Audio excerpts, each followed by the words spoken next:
Today I will discuss method for finding the principal value of argument of a complex number.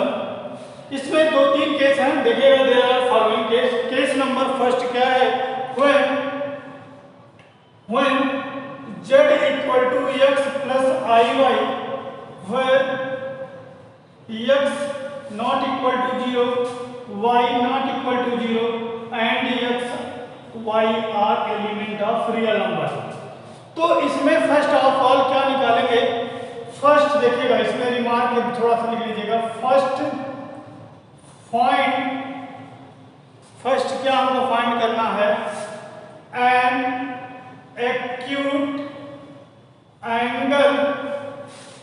Acute angle alpha.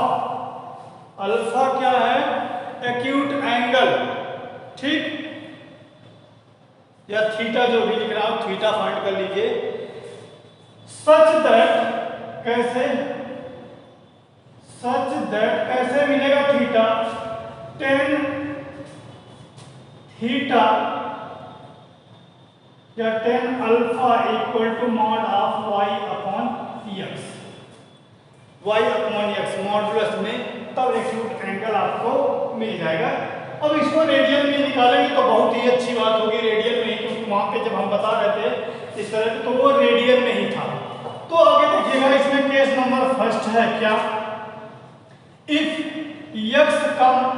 x greater than 0, y greater than 0, मतलब दोनों positive है. जरा यहाँ पे ध्यान दीजिएगा, जब 9th 10th में आपको पढ़ा रहे थे कोऑर्डिनेट ज्योमेट्री, तो आप बताए थे हम आपको फर्स्ट कोऑर्डिनेट में दोनों साइन पॉजिटिव होंगे, सेकंड में ये होंगे ये साइन, तीसरे में दोनों निगेटिव होंगे, चौथे में first positive second negative.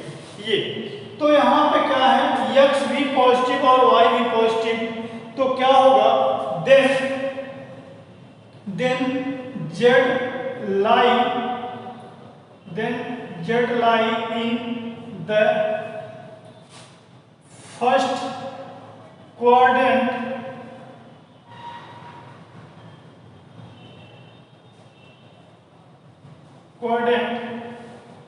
and its amplitude को amp of z कहा जाता है. इसका एम्पलीट्यूड किसके बराबर होगा? थीटा या अल्फा के बराबर होगा, जो एक्यूट एंगल यहाँ निकाल है, क्योंकि फर्स्ट क्वाड्रेंट में सभी एक्यूट एंगल ही निकलेंगे. चलिए यहाँ पे देख लीजिए. दूसरा, if x negative y positive, then z lie in second quadrant हो गया. तो एम्पलीट्यूड क्या होगा? एम्पलीट्यूड ऑफ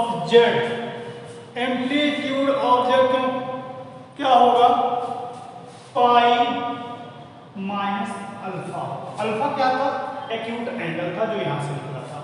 ठीक, कैसे? देखिएगा, मान लीजिए हमारा पॉइंट यहाँ पे कोई पॉइंट P है, तो हमको जो क्या निकालना था? एम्पलीट्यूड, मतलब ये थीटा निकालना है. और थीटा क्या होता है? Positive direction of x axis से ये एंगल होता है. तो एक्स एक्सिस से ये पॉजिटिव डायरेक्शन था, यहाँ से ये एंगल निकालना है. तो हमने क्या किया? हमको ये एंगल चाहिए, तो हम इसमें से एक्यूट एंगल, हम ये मान लो ये निकाल लिए थे एक्यूट एंगल, क्योंकि ये एक्यूट एंगल रहेगा, हम एक्यूट एंगल मान लो ये अल्फा हो गया. तो ये तो निकाल लिए थे इसकी मदद से.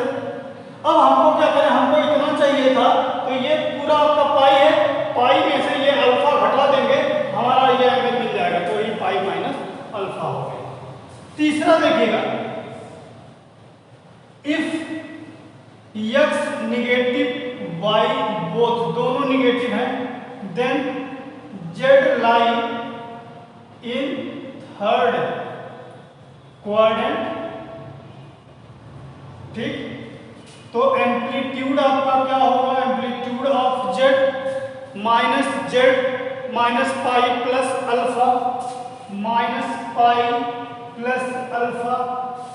ये कहोगे सर ये कैसे होगा? चलो देखते हैं.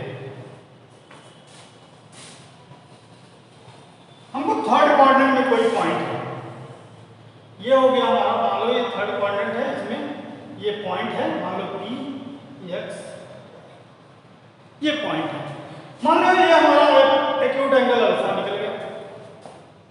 ठीक, अब अगर ध्यान से देखिए जाए तो हमको x या तो ये दूरी चलो या तो ये दूरी चलो, तो हम क्या कर रहे हैं, ऊपर से ना चल के यहाँ से अगर यहाँ तक गए तो कितना गया, नेगेटिव चल रहा है तो माइनस पाई।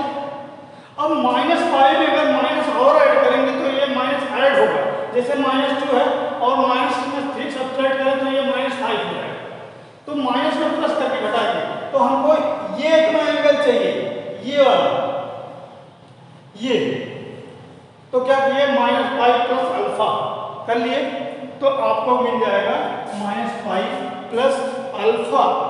और अगर फोर्थ क्वाड्रेंट में है, if x positive y negative then z lie in fourth quadrant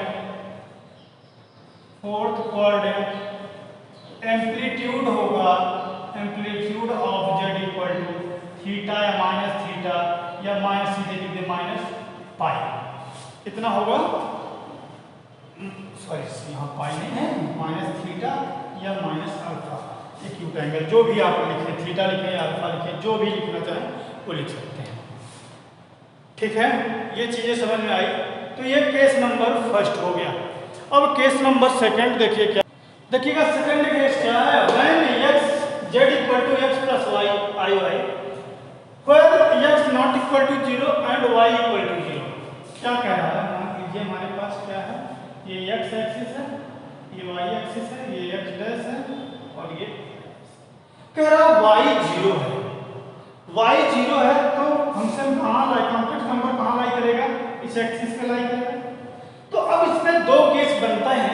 पहला केस बनता क्या है, केस बन रहा है if x is positive, if x greater than 0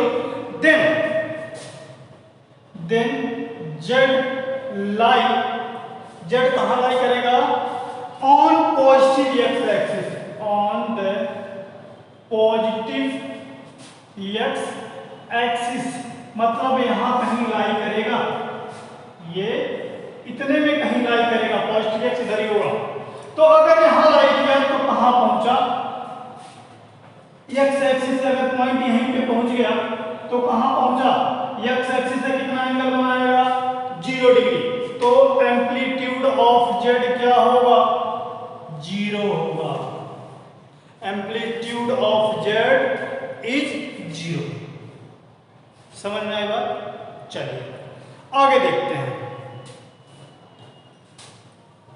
दूसरा, इसका सेकंड पार्ट क्या है, इफ x नेगेटिव देन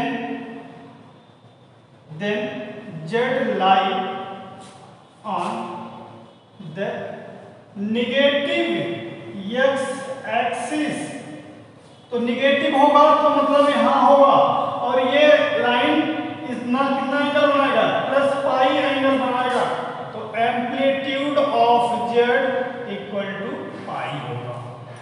ठीक, चलिए आगे देखते हैं। एम्पलीट्यूड ऑफ z को हम लोग थीटा भी कहते हैं, तो amplitude of z theta equal to कितना होगा, यहाँ पे 0 डिग्री होगा और यहाँ पर लिख लें थीटा इक्वल टू पाई होगा।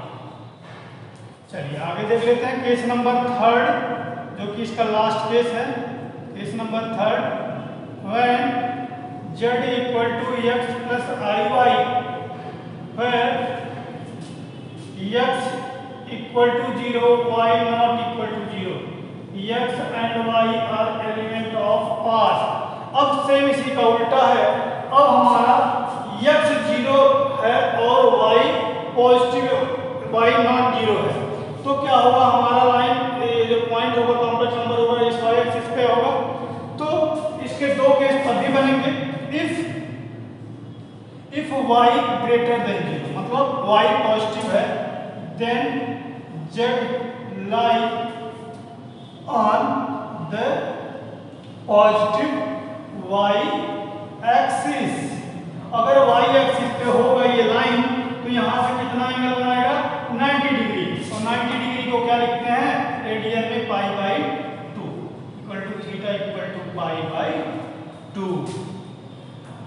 ठीक है, समझ में आई बात।